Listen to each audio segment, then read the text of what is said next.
everybody. Welcome to Odd Witch Wendell. Um, I pre-shuffled your cards and everything and laid everything out for you. This is your reading. Um, and I hope you guys are doing well. Let's get started. So, you may feel ready to move forward from a disappointment or a loss of control over a situation.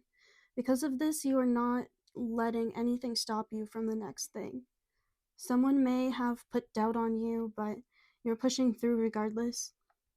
You may lack stability at this time, and the way you previously understood the world is collapsing, only if you are willing to learn a lesson. This mental collapse will be a blessing in disguise if you choose to give in to the doubt. The doubt that lives within you could have been placed by a malicious, oppressive mother archetype, someone who lacks boundaries and has been merciful or hasn't been merciful to make themselves feel better, maybe out of jealousy. So that's here we have the Knight of Swords, the Four of Pentacles, the Tower, the Three of Cups, and the Queen of Swords in reverse. So this is like the malicious energy we are talking about, is the Queen of Swords in reverse. This is the mental collapse that you could go into if you do not choose to go about the situation in a specific way. This is your disappointment, your maybe socially, or like the sadness of like the party being over, and getting back down to business. So moving forward while minding your own emotional needs ensures that you will stay stable-minded and that you will relinquish control to the oppressive energy while leading how to act at the same time. So what you're doing essentially is letting go, and by doing that, you're actually controlling the situation. It's like a weird paradox. So it's like you're letting go control because the person, it's like a weird power struggle, so that the person gets power, but you're basically teaching them how to act with that power. So you're actually in control, but they think they are.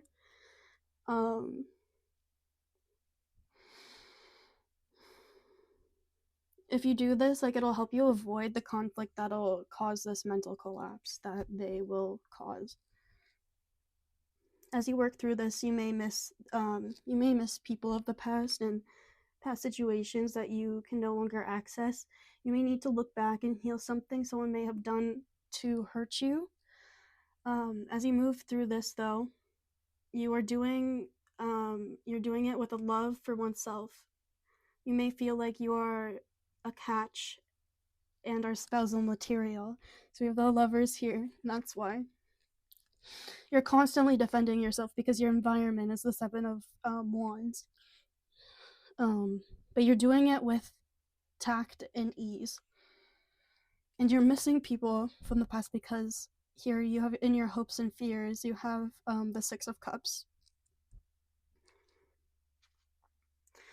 So right now you might be trying to build your finances in order to better a version of yourself, to attract love, or to attract love, but be careful of becoming overconfident or arrogant, as that could lead back to this mental collapsing.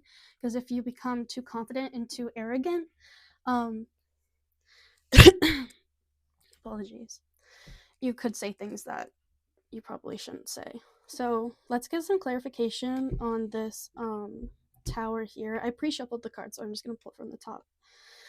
So yeah, you could just have like emotional disappointment, emotional loss and grief, but at the same time it may feel like something that's futile, something that could have been avoided. Let's get some clarification on this Queen of Swords here. Someone who is delusional, someone who has all of these ideas and things that aren't grounded in reality. Then let's get some clarification on the Lovers as well. We have the Hierophant. So through your discipline, through learning different things and through learning this life lesson, it'll help build you to better love yourself and love others. This is the Emperor in reverse. So this is that missing, kind of like allowing someone to take control and leading them. So yeah. And then just be careful of being needy or being saying something immature, being immature. Just be careful of that, and keep your mind focused on not doing those things, and you'll be okay. And I was pulling this for the King of Cups in reverse. So yeah, just focusing on that, working on it, and you'll be able to reap the rewards. Okay, and then let's get some Letterman cards. You have your garden, dog, so loyalty, stork, lady. So yeah, exactly. This is a woman in your life, somebody in your life. I don't think this is you. That is causing this kind of emotional problem. Somebody that is yeah. Somebody that is hurting you. And then the stork here is bringing in new blessings. So again, when I was saying about the tower being a blessing, this affirms that. So the stork makes sure that that it's a blessing essentially, and that again, being beside this King of Cups clarified by the Seven of Pentacles, it shows exactly that blessings are coming in.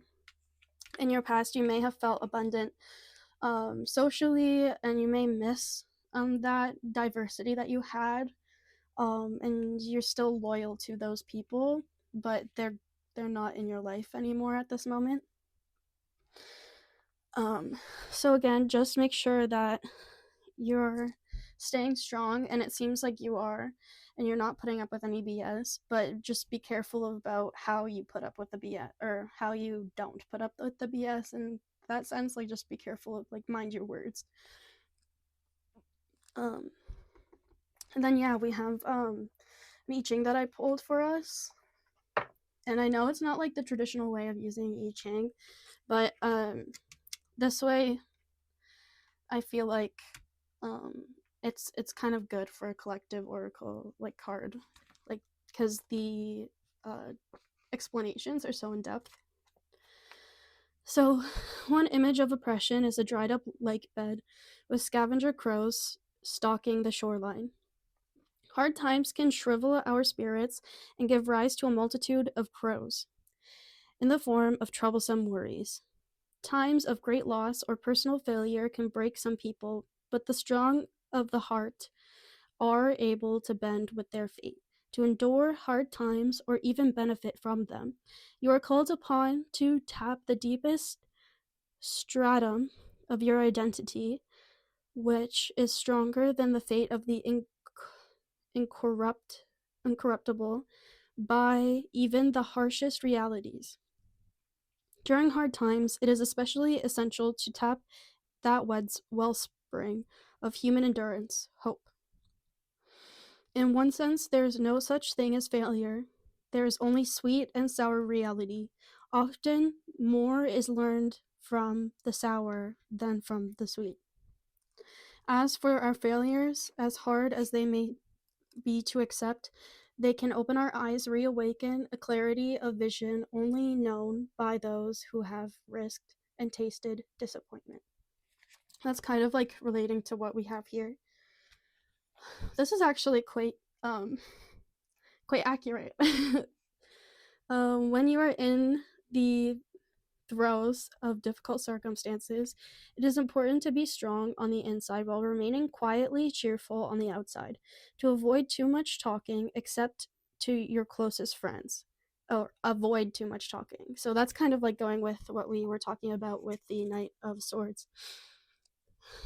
Your words will have little effect on most others since your influence will be at a low ebb, and aimless talking costs you vital energy. A strong silence is the most skillful posture when facing public duration during adversity. When facing the public during adversity, it shows that your inner core is strong enough to withstand your current troubles, and it suggests that your recovery will be complete. At the same time, communicating openly with those you trust is also essential. In times of calamity, talking and feeling are part of healing. For those who dare to live fully and completely, failure and the final taboo in modern society is but one part of the inevitable cycle of life's ups and downs. To never fail is to fail in the biggest way. By avoiding risk altogether, one will always fall far short of what might have been. So that is your I Ching reading. Um, and yeah, it really resonates with the rest of your reading, which is awesome. My apologies for my reading. I struggle, like, how I read out loud. I struggle a little bit, but I hope you guys are willing to be patient with me.